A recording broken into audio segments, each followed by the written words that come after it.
L'opération du diable. Dans sa chambre d'hôpital, Clémentine a appris la tragique vérité.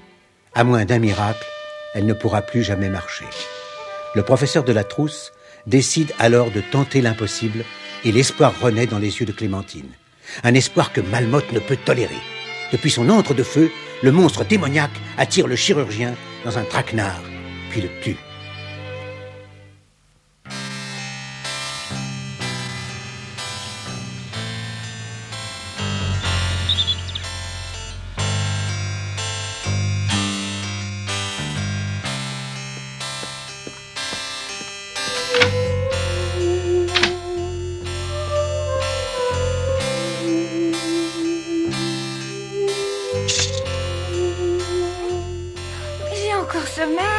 Tu as assez dormi comme ça.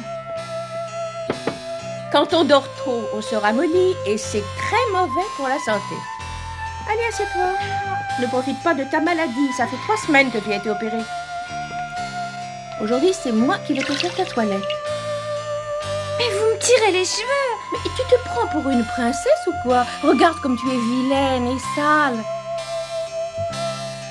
Je suis peut-être vilaine et sale, mais je m'en moque parce que je vais bien te guérir grâce au professeur de la Trousse. Il me l'a promis. Ma petite, il va falloir te faire une raison. Le professeur de la Trousse n'est plus de ce monde. Vous inventez cette histoire pour me faire peur. Mademoiselle Bleu m'a dit qu'il était parti en voyage. Mais pour qui me prends-tu? Comment je pourrais inventer une chose aussi horrible? Tu as l'esprit bien mal tourné. Mon père, je veux voir mon papa maintenant. Ton père viendra te voir à l'heure des visites comme tout le monde. Et désormais, c'est le docteur Billot qui dirige le service et il respecte le règlement. Allez, ne pleurniche pas. J'aimais bien moi aussi le professeur de la Trousse. Vous mentez. Vous n'arrêtez pas de mentir. Petite insolente.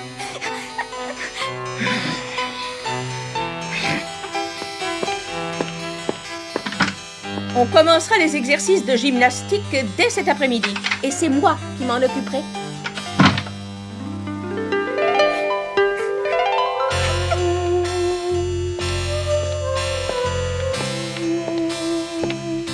Je suis désolée, monsieur, mais les visites sont interdites le matin. Je suis aussi désolé, mademoiselle, mais il est interdit de me parler le matin. À ce soir.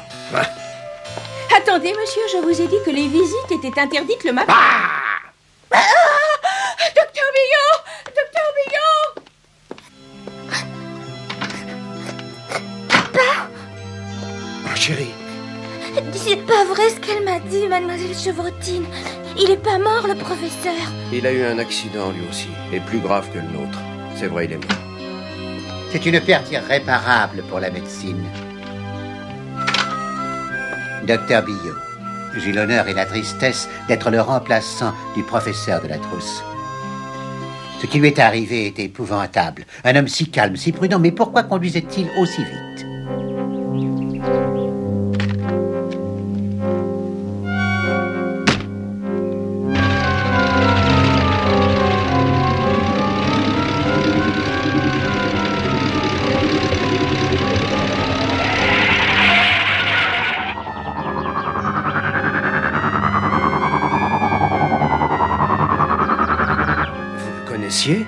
Oui, bien sûr. À l'école de médecine, j'étais son élève. Il m'a tout appris. Le professeur de la Trousse nous avait laissé un tel espoir. Il était le seul à pouvoir faire un miracle. Je ferai de mon mieux, petite Clémentine. J'aime les enfants et je ne supporte pas de les voir souffrir. Est-ce que je pourrais remarcher un jour? On n'en est pas encore là. Pour l'instant, il n'est plus question d'opération. Nous allons faire de nouvelles radiographies. Allez, embrasse ton père. Il reviendra te voir ce soir, d'accord? Oui. Au revoir, papa.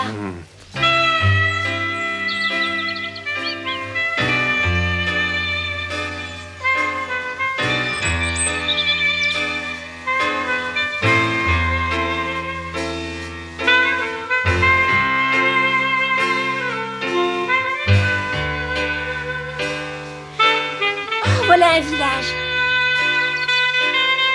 Nous n'avons plus d'eau. Il doit certainement y avoir une fontaine. Là, ici. Si je pouvais arriver à me poser sur la prairie, ce serait parfait. Oh, mon Gontran, je vais pouvoir te cueillir des pissenlits. De l'herbe grasse. Mais regardez. On dirait qu'ils se disputent une noix de coco. Ils sont bêtes. Ils tapent dessus. Ils la mangent même pas.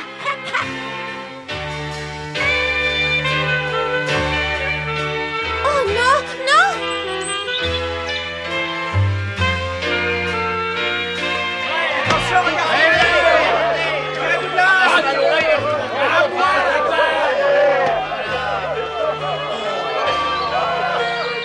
J'ai l'impression qu'on est mal tombé. Pourvu qu'ils nous envoient la noix de coco. Ah non, mais ça va pas. Arrête,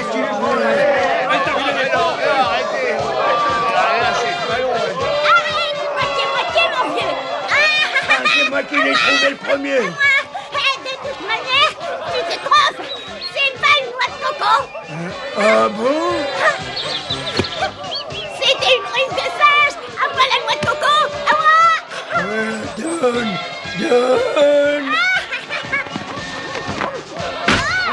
Non mais le ballon, ça va pas, non. Rattrapez-le.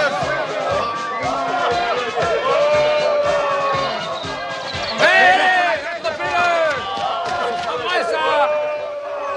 Aïe, aïe, aïe, on a de la visite. Il est temps de me refaire un brin de maquillage. Vos papiers, Je m'appelle Éole. ça ne suffit pas. Je suis trapéziste. Ça ne suffit toujours pas. Eh bien voilà, je fais une escale avant de poursuivre le voyage vers l'Afrique où ces animaux seront plus heureux que dans un cirque. Ça suffit, oui, j'ai compris. Vous êtes accusé de vol d'animaux de cirque, de vol de ballons dirigeables, de vol de ballons de football. Au poste, votre compte est bon.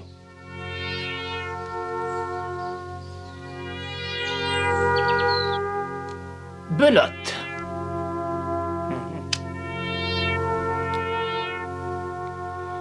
S'il vous plaît, monsieur le gendarme, pourrait-on avoir un morceau de pain?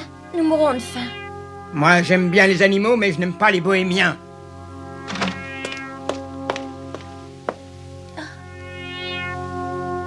Oh, après vous. Oh, je n'en ferai rien. Si. Vous allez nous garder longtemps en prison? Pas de famille, pas d'amis, traîne savate en plus. Voleuse, tu seras sûrement encore là pour les fêtes de Noël. Oh, mais si j'ai un ami, il s'appelle Alex, c'est un grand pilote. Et menteuse par-dessus le marché.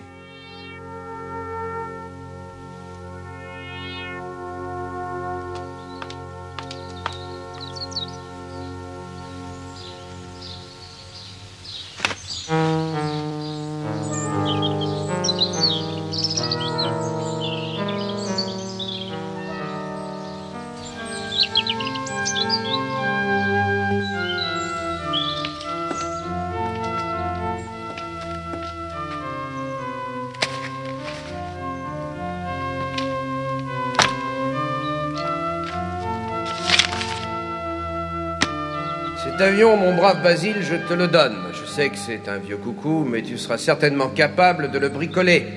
Et puis, ça te rappellera ton vieil Alex. Alors là, vraiment, je ne te comprends pas. Tu as consacré toute ta vie à l'aviation, et maintenant tu veux t'arrêter? Non mais tu es fou ou quoi? Pas du tout. Tu sais très bien que la mort ne m'a jamais fait peur, mais cette fois-là, je n'étais pas seul. J'ai failli tuer Clémentine.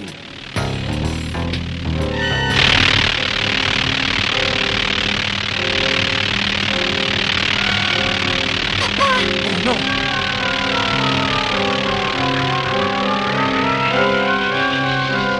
Papa, regarde, l'hélice s'est détachée de l'avion. Oh mon Dieu, nous perdons de l'altitude. Nous allons tout droit sur la forêt.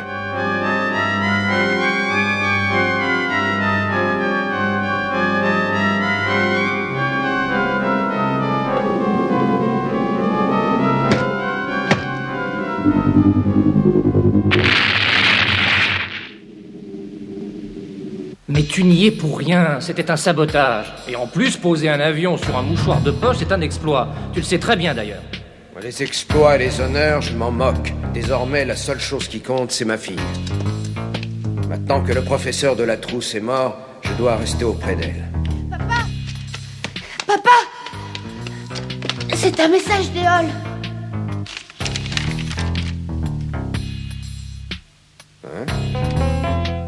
Qu'est-ce que tu vas faire, dit papa? Ne t'inquiète pas, petit boy. On va les sortir de là.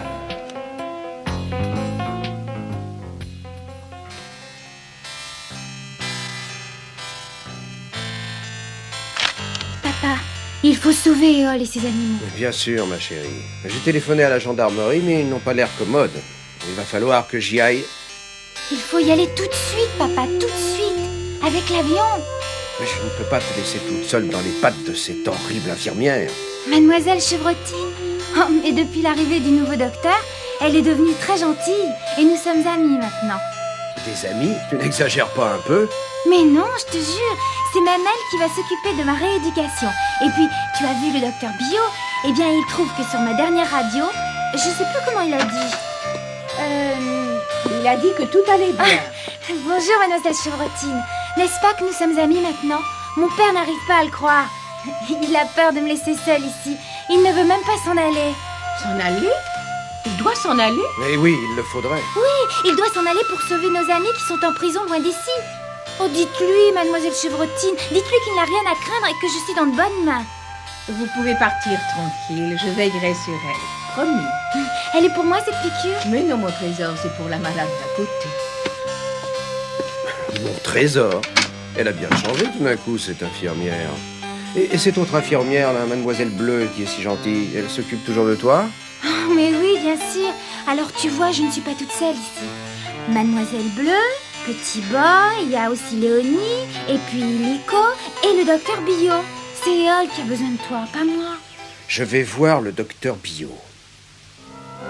Le professeur de la trousse allait tenter l'impossible. Quant à moi, je préfère cette méthode plus lente, mais beaucoup plus sûre. Une méthode infaillible. Vous pouvez donc partir sans crainte et vous verrez qu'à votre retour, la petite Clémentine aura fait des progrès. C'est vrai, vous en êtes bien sûr? Mais oui, le mal dont elle souffre ne m'est pas inconnu, au contraire même. Allez, croyez-moi, monsieur, Clémentine bénéficiera des leçons que m'a données mon maître. J'avais une confiance infinie dans le professeur de la trousse. Je vous comprends, mais vous devez aussi me faire confiance. Pour l'instant, il n'est pas question d'opération, mais rassurez-vous, je ferai tout mon possible.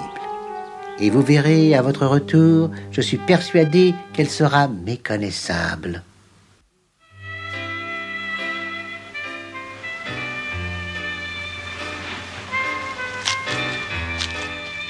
Tu sais, Alex, depuis que je suis avec toi, je t'ai souvent vu partir, mais cette fois-ci, ça me fait plutôt chaud au cœur. Allez, contact! Au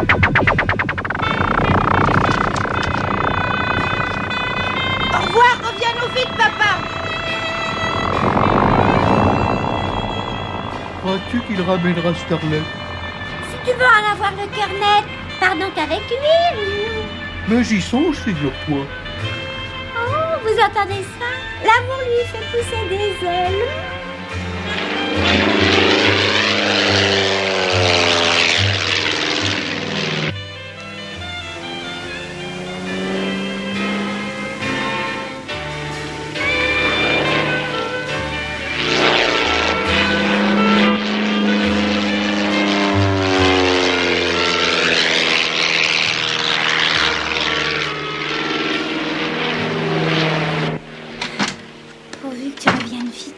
Mais dis-moi, Clémentine, c'est pourtant à cause de lui que tu es paralysée. Non, pas du tout, docteur, c'est pas vrai. L'avion avait été saboté. C'est pas la faute de mon père, c'était la faute de Mollache. Ah, ce Mollache, pas très malin. Il a été bien maladroit. Mais vous le connaissez? Qui, Mollache? Oh, un ancien associé. Mais pourquoi t'en inquiéter? Maintenant, montre-moi tes jambes. Je veux vérifier si tout cela n'est pas une comédie. Non, arrêtez. Ah, mais je ne t'ai même pas touché. Mademoiselle Chevrotine, notre malade est une vraie douillette. Je n'arrête pas de lui dire. Il y a eu beaucoup de remue-ménage dans cette chambre. Vous allez donc la transférer au 2e étage dès aujourd'hui, tout près du bloc opératoire.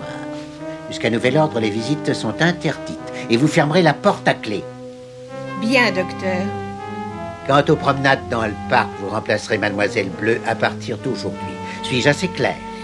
Bien, docteur. Mon père va revenir bientôt et il ne vous laissera jamais faire ça. Mais pour l'instant, ton père est loin, très loin. Allons-y.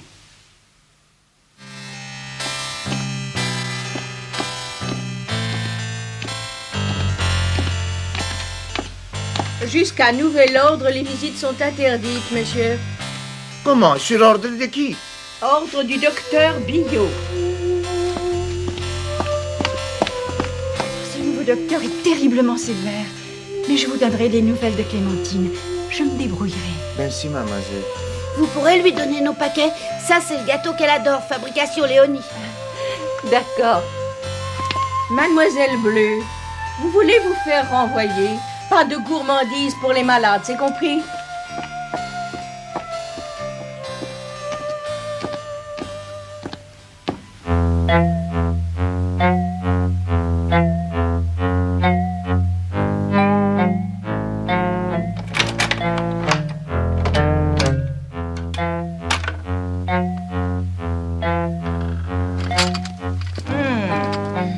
Ça sent plutôt le renfermer ici.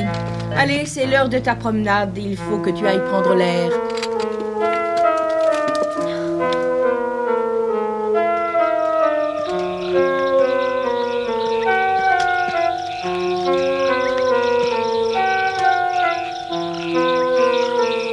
On va faire le tour de l'étang, ça suffira pour aujourd'hui. Faites ce que vous voulez.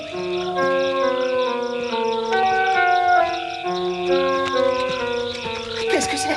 Oh, j'ai horreur d'entendre des bruits sans savoir ce que c'est. Ah, si ce sont des bêtes. Ah, mon Dieu! Ah non, non! Va-t'en, sale bête! Va-t'en, sale bête! Allez voir le docteur Billot, il vous soignera très bien. Viens, Minou. Mais n'aie pas peur.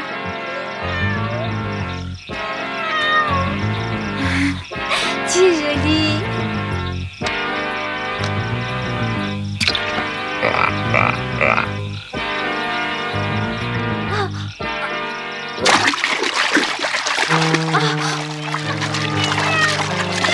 Prends ma main.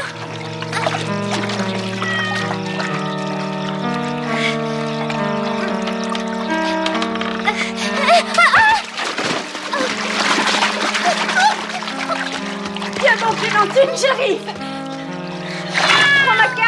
Prends ma cape, vite, vite. Viens.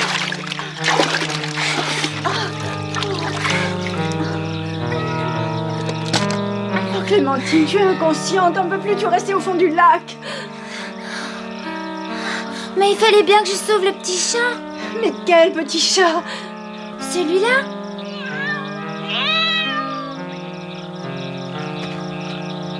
Puisque tu l'as sauvé, il est à toi, Clémentine. Ce sera ton nouvel ami. Vous n'avez rien à faire ici, mademoiselle Bleue. Mais docteur, Clémentine allait se noyer et je... Ce n'est pas une raison. J'avais donné des ordres stricts et vous avez désobéi. Vous êtes renvoyé. Mademoiselle Chevrotine, reconduisez Clémentine dans sa chambre et préparez-la pour l'opération. Mais quelle opération? Écoute-moi bien, Clémentine. C'est une opération nécessaire. Tu peux me faire confiance. Moi aussi, je suis un grand chirurgien. N'aie pas peur. Mais vous n'avez pas le droit. Je ne veux pas. Mais docteur, la salle d'opération n'est pas prête. Ce n'était pas prévu. Je n'ai besoin d'aucune préparation et on ne discute pas mes ordres.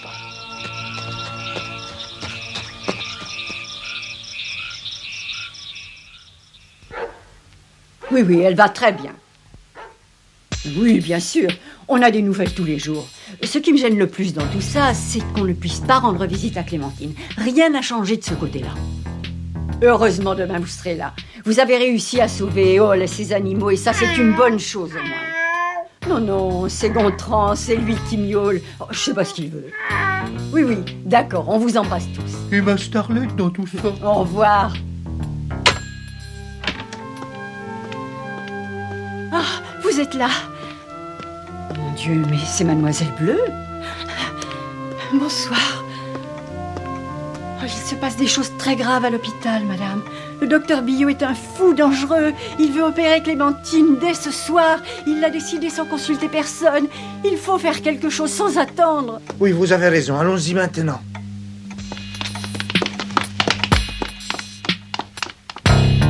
Toi, tu vas rester ici. D'où sors-tu pour sentir le nénuphar, mon petit? Ah, qu'est-ce qu'il est mimi? Allez la chercher, je le veux. Le temps presse, mademoiselle Chevrotine. Dépêchez-vous.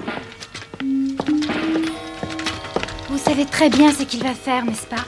Pourquoi vous faites ça, mademoiselle Chevrotine? Pourquoi lui obéissez-vous? Je ne sais pas. Je ne sais plus. C'est un démon. Je vous attends, mademoiselle Chevrotine.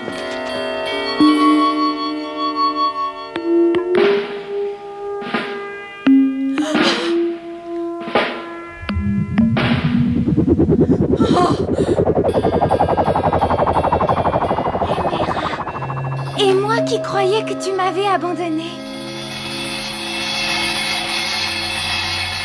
Oh mon Dieu, mais qu'est-ce que j'allais faire? Mademoiselle Chevrotine. Mademoiselle Chevrotine. Triste pantin. Retourne à tes fournaises et va dire à ton maître que le combat ne fait que commencer.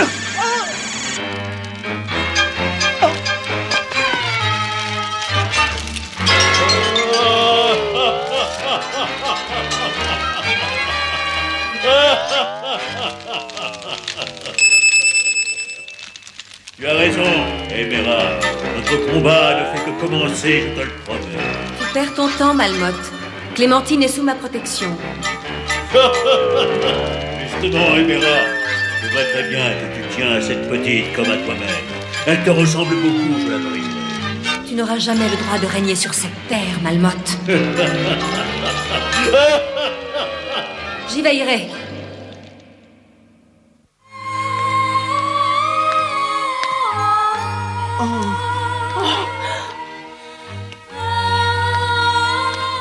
N'ayez pas peur, elle est seulement évanouie.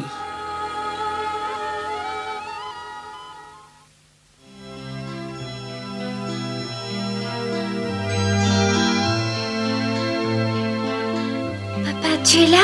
Toi aussi, Éole? Alors, on ne se quittera jamais plus maintenant. Mais bien sûr que non, ma petite chérie. On va même faire un voyage tous ensemble. Et on a une autre bonne nouvelle à t'annoncer. Papa est le nouveau champion du monde d'aviation. C'est formidable! J'ai signé un contrat avec l'Aéroclub de France. Alors on va faire plein de voyages et on va prendre l'avion. Et en plus, nous avons hérité du trésor de Molache et on va pouvoir s'acheter un bel avion. Un gros avion pour tout le monde.